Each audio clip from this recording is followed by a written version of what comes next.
The rest of the country, pretty much a lot of folks still talking about what took place yesterday. This after former President Trump appeared at the National Association of Black Journalists conference. While there, he questioned the vice president's heritage. Joining us now to discuss all things surrounding that is Dr. Susan Johnson Cook, Democratic political strategist, back here on the Live Zone. Dr. Cook, always a pleasure to see you, ma'am.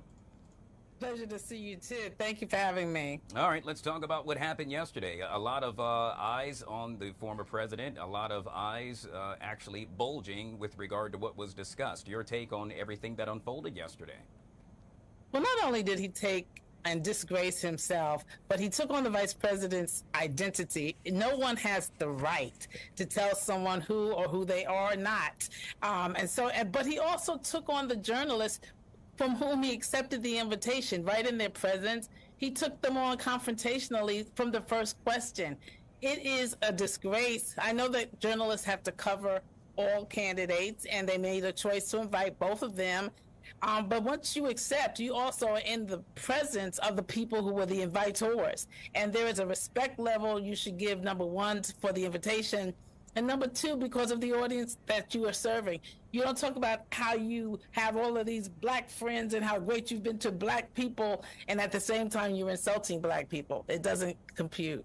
Yeah. Following the comments by the former president, Vice President Harris spoke last night in Houston stating, hey, it's the same old, same old. In essence, it appears as if she's taking the high road. Very much so. Michelle Obama said, when they go low, you go high. And that's exactly what Vice President Harris did. She stays high, and she's going to continue to go on that high road. And I think that's really the best approach. She doesn't need to take him tit for tat because he's not even, giving her the respect. So why give him anything until he's ready to play ball at the respect level? Yeah, I want to switch gears very quickly while I have you with regard to what is taking place as I speak, and that is the U.S.-Russian prisoner swap. This is a big deal for President Biden, who in essence is ending his term on a high note. It's a huge deal. I wrote an e-blast saying, thank you, President Biden, because a lot of people, once Vice President Harris became the candidate, a lot of people kind of kicked him to the curb, you didn't hear his name as much. But when I looked at all of the things that had been accomplished under his presidency and still continue to be, I just kind of applauded him. I wanted to make sure that we made sure his name stayed out there as a president with legacy. And so I, thanked him. HBCUs have been fortunate. And now this Russian swap, and let's not forget the other swaps that have happened, getting Brittany out and getting others out. So President Biden has a great track record, and I want him to end his career on that. And not on the fact that I'm going out. He still is in, and we have to remember that. And it's a huge deal. As a diplomat, I know that it took a lot for that to happen, many moves for that to happen. And I'm hoping you could expand on that. While speaking to the nation just about a half hour ago, the president made mention of the importance of maintaining relationships with other foreign countries, something that he and former President Trump have, in essence, bumped heads with. What do you think about that? Was he able to get that across?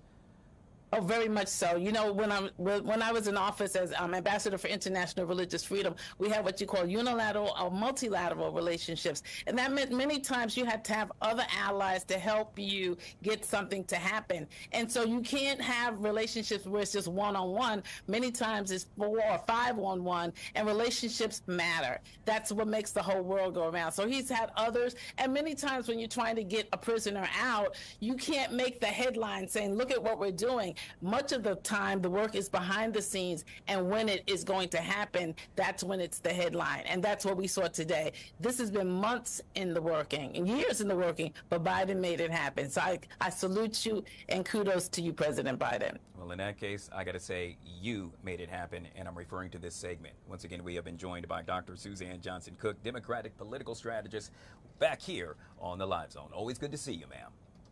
Pleasure was mine. Thank you.